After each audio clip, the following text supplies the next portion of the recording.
الشيطان الرجيم بسم الله الرحمن الرحيم قل هذه سبيلي أدعو إلى الله على بصيرة أنا ومن اتبعني وسبحان الله وما أنا من المشركين وما أرسلنا من قبلك إلا رجالا نوحي إليهم من أهل القرى أفلم يسيروا في الأرض فينظروا كيف كان عاقبة الذين من قبلهم ولدار الآخرة خير للذين اتقوا أفلا تعقلون حتى إذا استيأس الرسل وظنوا أنهم قد كذبوا جاءهم نصرنا فنجي من نشاء ولا يرد بأسنا عن القوم المجرمين لقد كان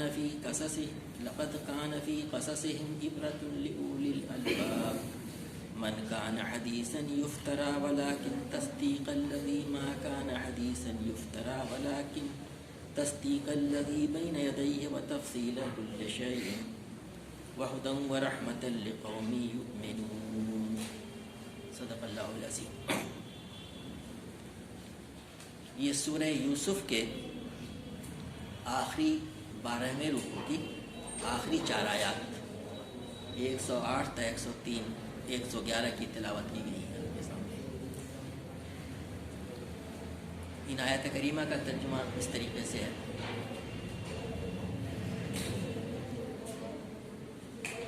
تم ان سے صاف کہہ دو کہ میرا راستہ تو یہ ہے، میں اللہ کی طرف بلاتا ہوں، میں خود بھی پوری روشنی میں اپنا راستہ دیکھ رہا ہوں اور میرے ساتھی بھی، اور اللہ پاک ہے اور شرک کرنے والوں سے میرا کوئی واسطہ نہیں. اے نبی صلی اللہ علیہ وسلم، تم سے پہلے ہم نے جو پیغمبر بھیجے تھے وہ سب بھی انسان ہی تھے اور انہی بستیوں کے رہنے والوں میں سے تھے اور انہی کی طرف ہم وہی بھیجتے رہے ہیں. پھر کیا یہ لوگ زمین میں چلے پھرے نہیں کہ ان قوموں کا انجام انہیں نظر نہ آیا جو ان سے پہلے گزر چکی ہیں؟ یقیناً آخرت کا گھر ان لوگوں کے لیے اور زیادہ بہتر ہے جنہوں نے پیغمبروں کی بات مان کر تقوی کی روش اختیار کی. کیا ابھی تم لوگ نہ سمجھو گے؟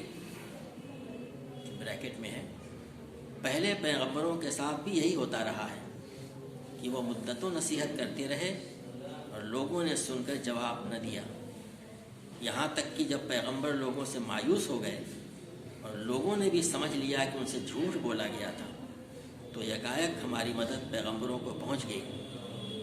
پھر جب ایسا موقع آ جاتا ہے تو ہمارا قاعدہ یہ ہے کہ جسے ہم چاہتے ہیں بچا لیتے ہیں اور مجرموں پر سے تو ہمارا عذاب ٹالا ہی نہیں جا سکتا. اگلے لوگوں کے ان قصوں میں عقل و ہوش رکھنے والوں کے لیے عبرت ہے. یہ جو کچھ قرآن میں بیان کیا جا رہا ہے یہ بناوٹی باتیں نہیں ہیں، بلکہ جو کتابیں اس سے پہلے آئی ہوئی ہیں انہی کی تصدیق ہے اور ہر چیز کی تفصیل اور ایمان لانے والوں کے لیے ہدایت اور رحمت ہے.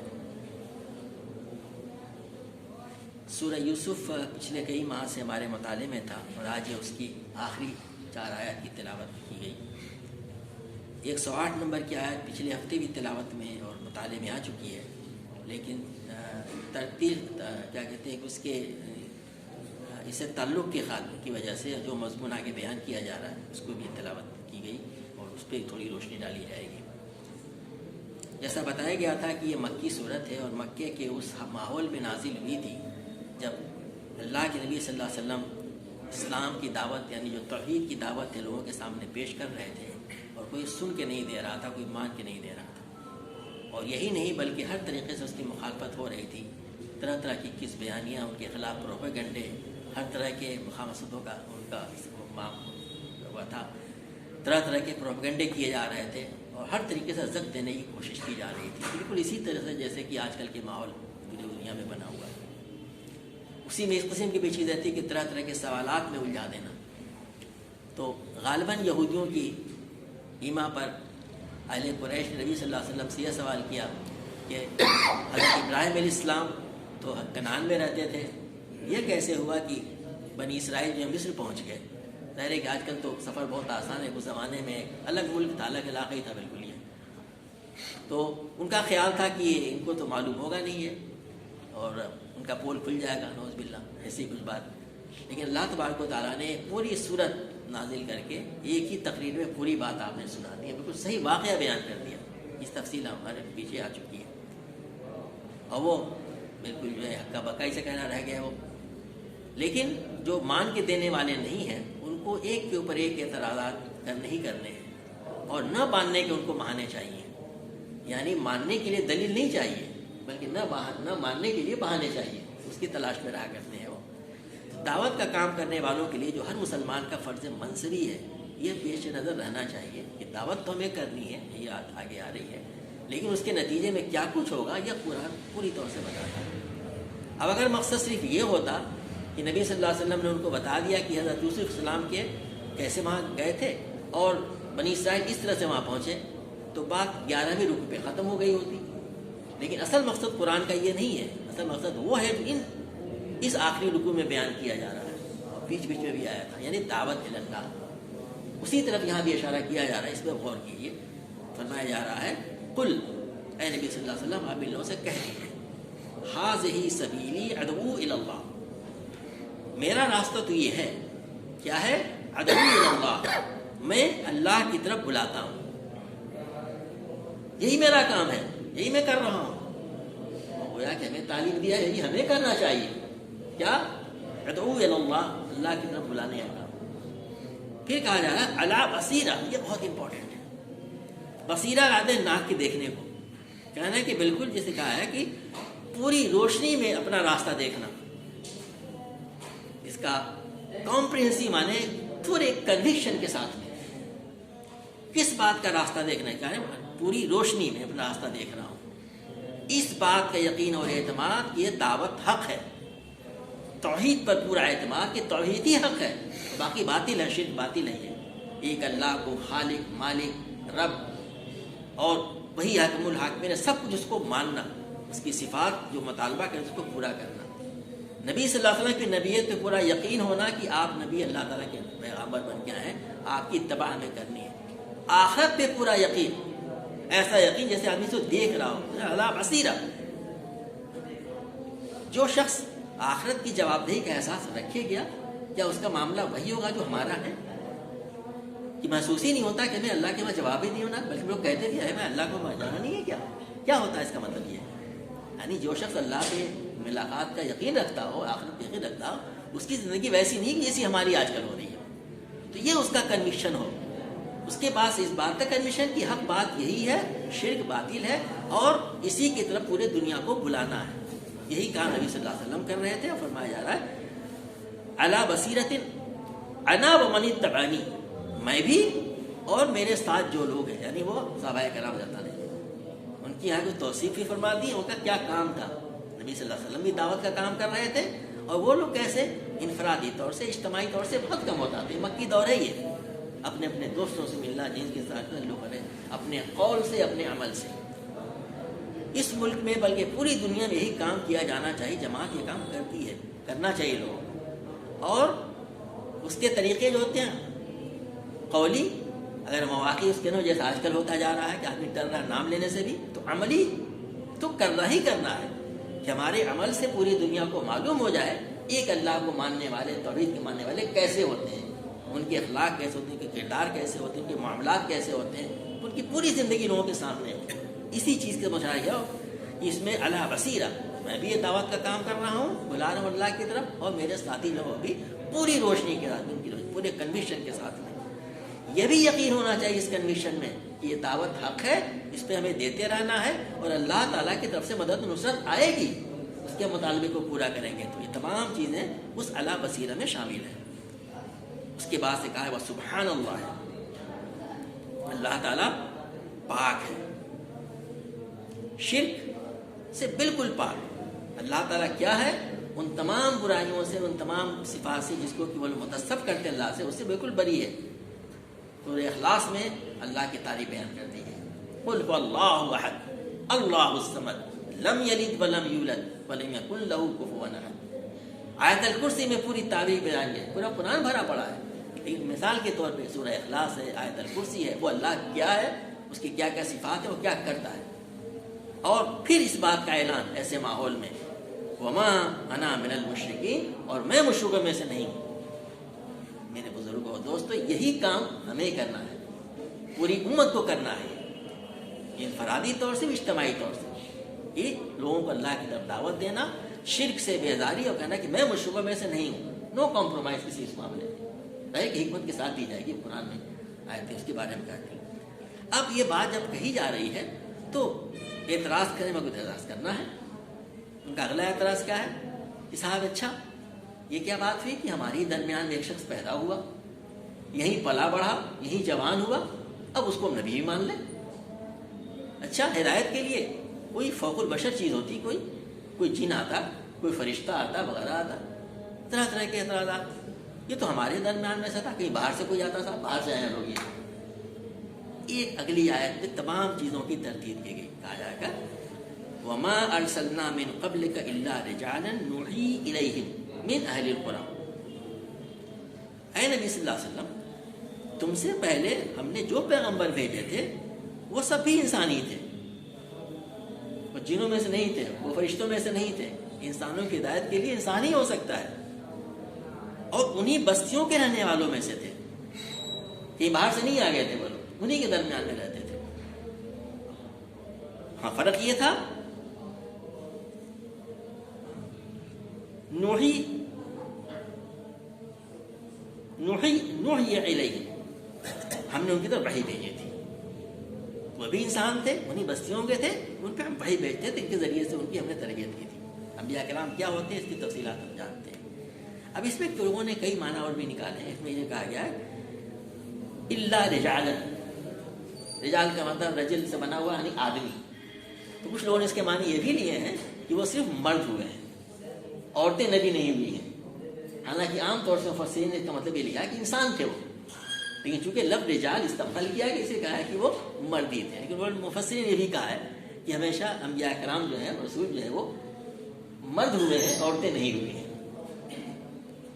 لیکن عام طور سے مانی رہے وہ انسان تھے، انسانوں میں سے تھے۔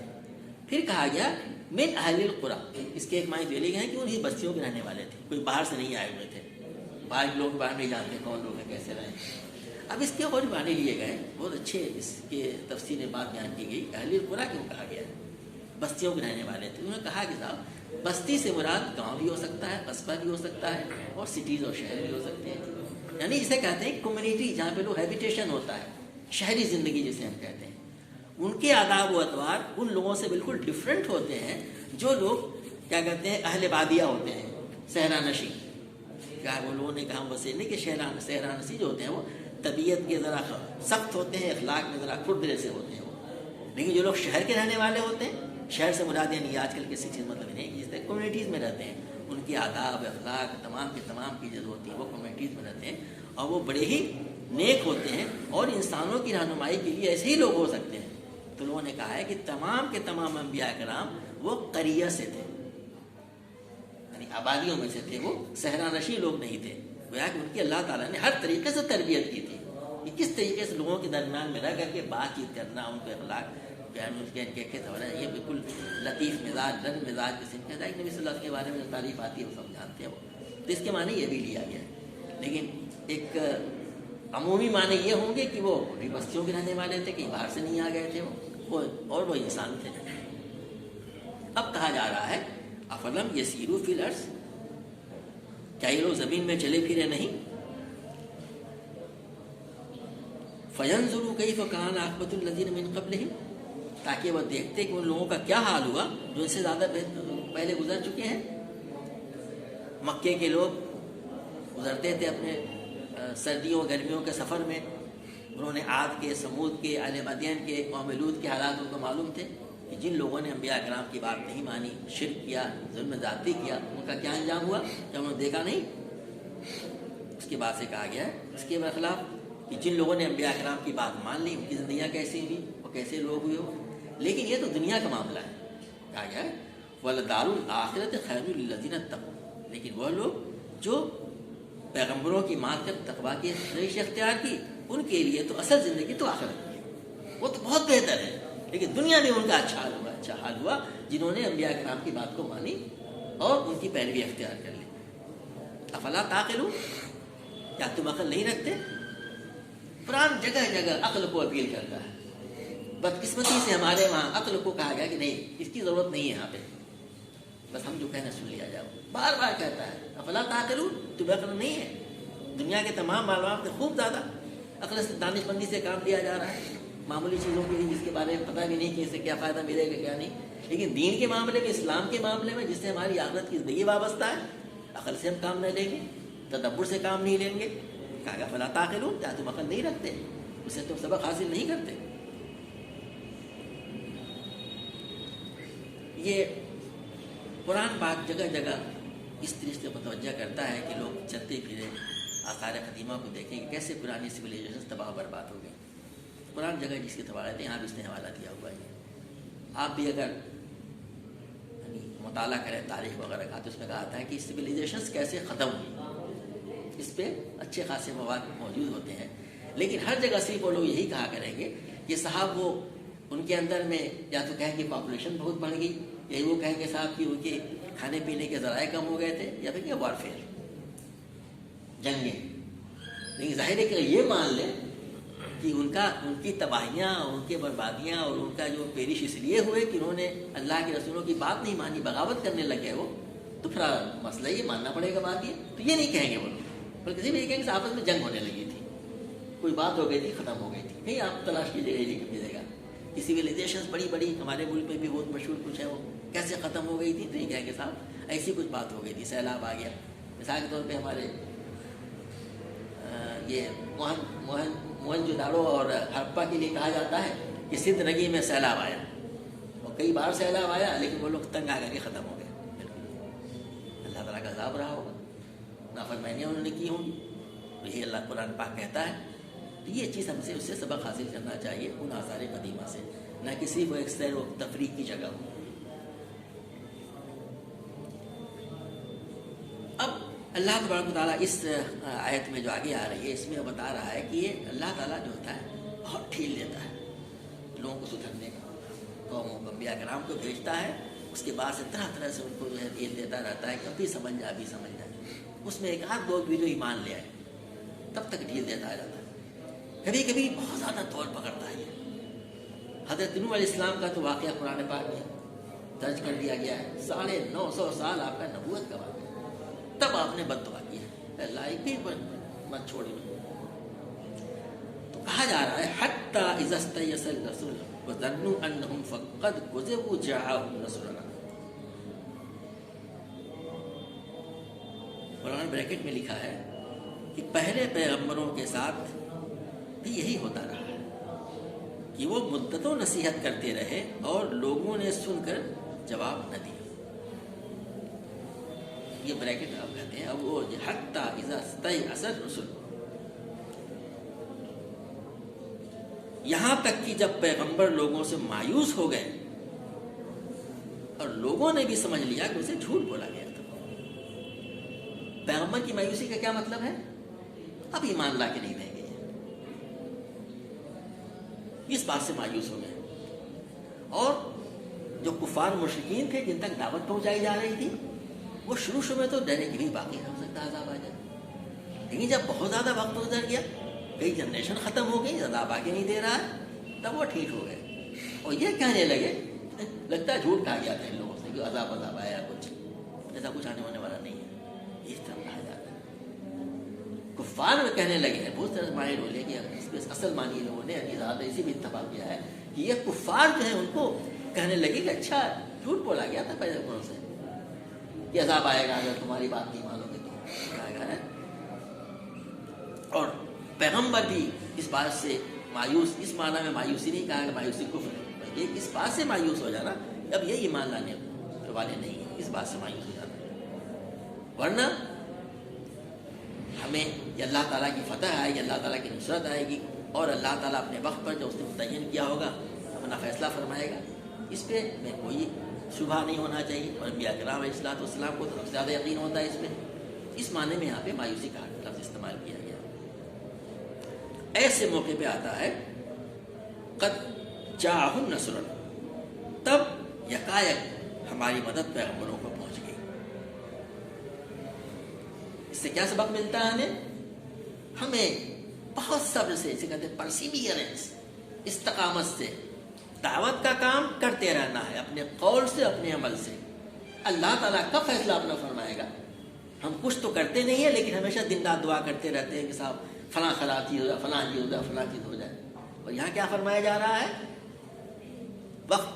وقت کا نبی جو ہے وہ مایوس ہو گیا، بالکل اب لگتا ہے کچھ ہونے والا نہیں، اتنا زیادہ ان کو ڈھیل دیتا رہتا ہے لوگوں کو سدھرنے کا۔ تو کہا جا رہا ہے کہ تب جب ایسا موقع آ جاتا ہے تو ہماری مدد پیغمبروں کو پہنچتی ہے۔ فَنُجِّيَ مَن نَّشَاءُ، پھر ہم جسے چاہتے ہیں ہم بچا لیتے ہیں۔ الٹف نہیں ہے یہ، ہم کس کو بچا لیتے ہیں؟ اللہ تعالیٰ فرما رہا ہے جو ایمان لانے والے ہوتے ہیں۔ اللہ تعالیٰ کا قاعدہ یہ ہے، جو ایمان لائے ہوتے ہیں اللہ تعالیٰ بچا لیتا ہے۔ اس نے اپنی طرح منسوخ کیا کہ ہم من نشاء، جسے ہم چاہتے ہیں۔ ہم کسے چاہتے ہیں؟ یعنی اللہ تعالیٰ فرما رہا ہے جو ایمان لائے، جو بات مان لیں، انبیاء کرام کی بات کو مان لیں۔ وَلَا يُرَدُّ بَأْسُنَا عَنِ الْقَوْمِ الْمُجْرِمِينَ، اور جہاں تک مجرموں کا معاملہ ہے تو مجرموں پر سے تو ہمارا عذاب ٹالا نہیں جاتا ہے۔ اس لیے اللہ تعالیٰ دیر کرتا ہے کہ بالکل ان کا جرم ثابت ہو گیا، اب ان سے عذاب ٹلنے والا نہیں ہے، تو مجرموں سے ہمارا عذاب ٹال نہیں جاتا۔ اور جو اللہ تعالیٰ کے پر ایمان لائیں، اللہ کے انبیاء کرام کی بات کو مان لیں، ان کو اللہ تعالیٰ بچا لیتا ہے۔ اب آخری آیت میں کہا جا رہا ہے، تو ایک طرح سے آپ کا سب خلاصہ ہی چل رہا ہے یہ، لَقَدْ كَانَ فِي قَصَصِهِمْ عِبْرَةٌ لِأُولِي الْأَلْبَابِ۔ قصص کیا ہے؟ یہ قصے ہیں۔ کس کے قصے ہیں؟ انبیاء کرام کے، اور ان قوموں کے جنہوں نے اللہ کے انبیاء کی بات مانی، تو یا تو مان لی تو اللہ نے ان کو بچا لیا، یا وہ جو بڑی تعداد ایسی جنہوں نے نہیں مانی اور وہ ہلاک کی گئی۔ تو فرمایا جا رہا ہے اگلے لوگوں کے قصوں میں عقل و ہوش رکھنے والوں کے لیے عبرت ہے۔ محترم سنیے، یہاں پہ پھر اس لفظ استعمال کیا گیا ہے، عبرۃ لأولی الالباب۔ اس کے پہلے عقل کو اپیل کی گئی تھی، اب کہا اہل لب کون لوگ ہوتے ہیں؟ اولی الالباب کون لوگ ہوتے ہیں؟ وہ لوگ ہوتے ہیں جو ان واقعات سے سبق لیں۔ بدقسمتی سے کوئی سبق نہیں لے رہا، ہم بھی نہیں لے رہے۔ ان قصوں میں اولی الالباب کے لیے، جو صحیح معنوں میں عقل و دانش رکھنے والے لوگ ہیں، عقل و ہوش رکھنے والوں کے لیے بڑی عبرت ہے۔ ہمیں کیا زندگی اختیار کرنی چاہیے، کیا نہیں کرنا چاہیے۔ ہمیں انبیاء کرام کی ہدایت اور رہنمائی کو قبول کر لینا چاہیے، اللہ تعالیٰ کی توحید پر قائم رہنا چاہیے، تمام چیزوں کو جو مان لیں یہ عقل و دانش والے بولیں، اور اپنی عاقبت کو بنانے کی فکر کریں، اس کی فکر کریں کہ وہ ہماری نہ بگڑ جائے، اللہ ہم سے ہمارا راضی ہو جائے۔ پھر کہا جا رہا ہے ما کان حدیثا یفترا، جو کچھ قرآن میں بیان کیا جا رہا ہے یہ بناوٹی باتیں نہیں ہیں، کس سے کہانیاں نہیں ہیں، یہ بناوٹی باتیں نہیں ہیں، بڑی اللہ تعالیٰ فرما رہا ہے۔ یہ ما کان حدیثا یفترا کہا کرتے تھے نا، یہ تو بنا لیا گیا، گڑھ لیا انہوں نے، نوز باللہ، کہا یہ بناوٹی باتیں نہیں ہیں یہ، ولیکن تصدیق الذی بین یدیہ، نہیں بلکہ جو کتابیں اس سے پہلے آئی ہوئی ہیں انہی کی تصدیق ہے۔ یہ باتیں جو بیان کی جا رہی پہلی وقت تو بیان نہیں کی جا رہی ہیں۔ تمہارے درمیان میں توریت موجود ہے جس بھی شکل میں اس وقت لوگوں سے کہا جا رہا تھا، انجیل موجود ہے، اس میں دیکھ لو وہی باتیں تو بیان کی گئی، بلکہ اس سے بہتر انداز میں۔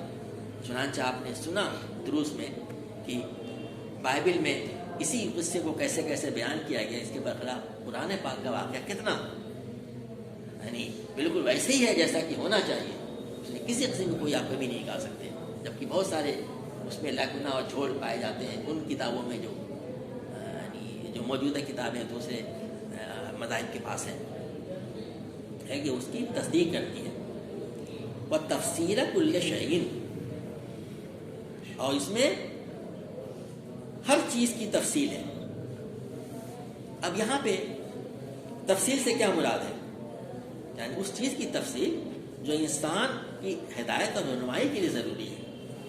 اب اس آیت سے اس کا آیت اس معنی میں 2-3 جگہ اور کوئی قرآن میں آئی ہے.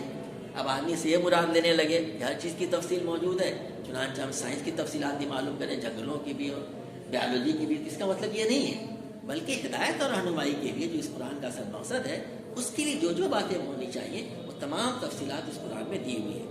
اسی طرح میرا تفصیل کل شہین، ہر چیز کی تفصیل اس میں دی ہوئی ہے. اور پھر ہدی ورحمۃ لقوم یؤمنون، اور وہ لوگ جو ایمان لانے والے ہیں ان کے لیے ہدایت شروع میں ہے اور رحمت آخرت میں ہے. ایمان لانے والوں کے لیے جس بات کو مان لیں، اولو الالباب وہ لوگ ہیں جو عقل ہوش رکھنے والے وہ لوگ ہیں جن واقعات سے سبق لیں. یہ اللہ تبارک و تعالیٰ کا کلام ہے، کوئی نئی بات نہیں بیان کی جا رہی ہے. اس کے پہلے کی کتابوں میں یہ باتیں بیان کی گئی ہیں، وہی توحید کی دعوت، وہی رسالت کی دعوت، وہی آخرت کی دعوت کی حقانیت کے تعلق سے باتیں بیان کی گئی ہیں. اسی طرح کا قرآن پاک بھی بیان کرنا پچھلے واقعات میں عبرت کے لیے بیان کیے گئے ہیں، اس طرف قرآن یہاں پہ اشارہ کر رہا اور کہہ رہا ہے کہ جو لوگ اس کو مان لیں، ایمان لے آئیں، اس کو مان لیں، ان کے لیے ہدایت ہے زندگی گزارنے کا طریقہ، اور یہ آخرت میں رحمت بن کے نکلے. دنیا میں بھی رحمت ہے، لیکن اصل رحمت آخرت میں اللہ تبارک و تعالیٰ کی طرف سے جو مومنین کے لیے ہوگا وہ اس کی طرف اشارہ کیا گیا. تو کہا یہ فرمایا جا رہا ہے کہ یہ ہے وہ سبق جو اس صورت میں ہمارے لیے معلوم ہمارے لیے یہ بیان کیا گیا ہے. کہ سب سے پہلی بات یہ کہ قرآن اور اس کے پہلے جتنے بھی انبیاء کرام تشریف لائے ان سب کی دعوت ایک ہی تھی، توحید کی دعوت. توحید کیا ہے؟ ایک اللہ کو خالق ماننا، مالک ماننا، اس کو رب ماننا، اسی کو حاکم ماننا، اسی کی عبادت کرنا، اسی کے احکامات کی پیروی کرنا دنیا کے تمام معاملات. اور فکر آخرت، یہ دنیا ہمیشہ سے نہیں ہے، ہمیشہ نہیں رہے گی. ہمیں اپنے تمام اعمال کا جواب اللہ تبارک و تعالیٰ کو دینا ہے، اور اسی پہ ہمارے آخرت میں کامیابی اور ناکامیابی کا انتخاب. یہ بات خود بھی ماننا اور دوسرے لوگوں کو اس طرح مدعو کرنا، یہ ہے دعویٰ اللہ. پورے دنیا کی خرابی کی اصل وجہ یہی ہے شرک، اللہ تعالیٰ کی صفات میں دوسروں کو شریک کرنا، اور اس کے نتیجے میں ظلم و فساد. چنانچہ قرآن کے صورتوں میں بار بار یہی طرح بیان کیا گیا ہے کہ ظلم و زیادتی نہ، شرک ظلم و زیادتی کی طرف دیتا ہے. ان شرک ظلم عظیم کہا گیا ہے، تو شرک سے ہی ظلم پیدا ہوتا ہے. تو اس وقت پوری دنیا کا مسئلہ یہی ہے. ہماری زندگیوں میں بھی ظلم ہے اس معنی میں، اگر ہم اللہ تعالیٰ کی توحید کو پوری طور سے قائم نہیں ہے. اللہ تبارک و تعالیٰ ہم سب لوگوں کو قرآن پاک کو پڑھنے، اس پر سمجھنے، اس پر عمل کرنے اور قرآن کی تعلیمات کو لوگوں تک پہنچانے کی توفیق عطا فرمائے. میرے بزرگوں دوستوں، یہ صورت آج ختم ہوئی، اور اس کے بعد انشاءاللہ اگلی صورت رات شروع ہوگی. وہ بھی مکی صورت ہے، رات مکی صورت ہے. وہ بھی ایک چیز 2-3 منٹ میں بتانا چاہوں گا، صرف چند منٹ میں، کہ ہم یہ جو ہفتہ روزہ قرآن پاک کے درس کا جو پروگرام رکھتے ہیں، ظاہر ہفتے میں ایک دن 4-5 آیتیں، یہ صرف اس لیے ہوتا ہے تاکہ ہم دوسرے کو موٹیویشن کرنے کے لیے ہم سمجھیں کہ قرآن پاک کی اہمیت کیا ہے ہماری زندگی میں، اسلامی زندگی میں قرآن کی مرکزی اہمیت حاصل ہے. نبی کریم صلی اللہ علیہ وسلم نے اپنے آخری خطبے میں کہا تھا، اور آخری خطبے کا مطلب وصیت والا خطبہ ہے کہ لوگوں میں تمہارے درمیان میں 2 چیزوں چھوڑے جا رہا ہوں. اور کچھ احادیث میں تو صرف ایک کا ذکر ملتا ہے کہ ایک چیز اس کو مضبوطی سے پکڑے رہو گے، کبھی گمراہ نہیں ہوگے. یہ کتاب اللہ ہے. اور کہیں کہا گیا ہے، دونوں روایتیں میں تھی، کتاب اللہ و سنت رسول، اللہ کی کتاب اور نبی کی رسول کی سنت. ہم کو یہ بھی کوشش کرنی چاہیے کہ ہمارے گھروں میں قرآن پاک تو ہوتا ہی ہے، کوئی تفسیر بھی ہونی چاہیے. سنت احادیث کا کوئی مجموعہ ہونا چاہیے، اور ہمارے معمولات کا حصہ بنا رہے کہ جہاں ہم تلاوت کریں وہاں قرآن پاک ہم خود بھی اس پہ غور و فکر کریں، اور گھر والوں کے ساتھ بیٹھ کر کے کم سے کم ہفتے میں ایک روز تو ضروری پروگرام ہے، ورنہ ہونا تو روزانہ کا چاہیے. قرآن و حدیث سے ہمارا براہ راست تعلق ہو. نہیں ہے کہ جو ہے کبھی مسجدوں میں سن لیا اور جمعے کی نماز میں آئے تو سن لیا، نہیں تو نہیں. اس طرف ہم توجہ کرنا چاہتے ہیں. قرآن حدیث کے ساتھ میں اللہ کے وہ ہمارے بہت سارے علماء نے اچھے لٹریچر تیار کیے ہوئے ہیں جو ہمیں قرآن پاک کی اہمیت، حضرتوں کی اہمیت، اسلامی زندگی کی اہمیت، اس کے کیا تقاضے ہیں، اس پہ ہمیں کس طرح سے متوجہ کرنے کے لیے طرح طرح کی کتابیں لکھی ہیں. اس کا مطالعہ بھی ہمیں کرنا چاہیے. اپنی تربیت پہ توجہ دینی چاہیے، فرد پہ بھی، اپنے گھروں پہ بھی، اپنے بیوی بچوں پہ بھی، اور پورے معاشرے میں جو ہے اسلام چلتا پھرتا نظر آئے. انفرادی طور سے بھی ہم لوگوں کو دعوت دے دیتے ہیں اور اجتماعی طور سے بھی لوگوں کو ہم دعوت دیں، لیکن اصل دعوت جسے کہتے ہیں وہ اصلاح کا کام ہوگا مسلمانوں میں۔ شاید 95% لوگ نماز نہیں پڑھتے ہیں، 5% لوگ نماز پڑھتے ہوں، اور نماز کیسی ہوگی ہم دیکھ رہے ہوں، ان کو ہی متوجہ کرنا۔ لیکن بقیہ جو 80% دنیا کی آبادی پائی جاتی ہے جو اسلام کی دعوت سے ناآشنا ہے، اس کو متوجہ کرنا، اس کے لیے ہم آپ کو مدعو کرتے ہیں اور اس طرح متوجہ کرتے ہیں، اور اپنے کو بھی سب سے پہلے متوجہ کرتے ہیں۔ یہ فکر ہمیں رہنی چاہیے۔ ابھی کل میں ایک کلپ دیکھ رہا تھا مولانا علی میاں کا، جو بہت پرانا ہے، انہوں نے بار بار یہ بات کہی ہے کہ آپ ایک ایک آدمی کو نمازی بنا دیں، ایک ایک آدمی کو تہجد گزار بھی بنا دیں اور تمام نوافل کا پابند بنا دیں، لیکن آپ نے برادران وطن کو اسلام سے روشناس نہیں کرایا، ان کی غلط فہمیوں کو دور نہیں کیا، ان کو اسلام کے فوائد دنیاوی اور آخرت میں تو ہی ہے اس سے روشناس نہیں کرایا، تو آپ کے لیے تمام چیزوں کا کرنا مشکل ہو جائے گا۔ ہم سے غلطی ماضی میں ہوتی رہی ہے، آج بھی ہو رہی ہے، اس طرف ہم توجہ دیں، یہی جماعت لوگوں کو متوجہ کرے کہ اپنے اس طریقے سے پروگرام بنائیں کہ لوگوں کو قول و عمل سے اسلام کی گواہی دیں، شہادت دیں، اسلام ہی حق ہے۔ اللہ تبارک تعالیٰ ہم سب لوگوں کو اس طرح متوجہ کریں اور اس کی توفیق عطا فرمائے کہ ہم قرآن پاک کو پڑھیں، سمجھیں اور اسلام کی دعوت کو، اللہ کی دعوت کو، اللہ کی توحید کی دعوت کو اپنے نہیں کریں۔ اللہ تبارک تعالیٰ نے پاک ربنا تقبل منا انک انت السمیع العلیم وتب علینا انک انت التواب الرحیم۔ سبحان ربک رب العزۃ عما یصفون وسلام علی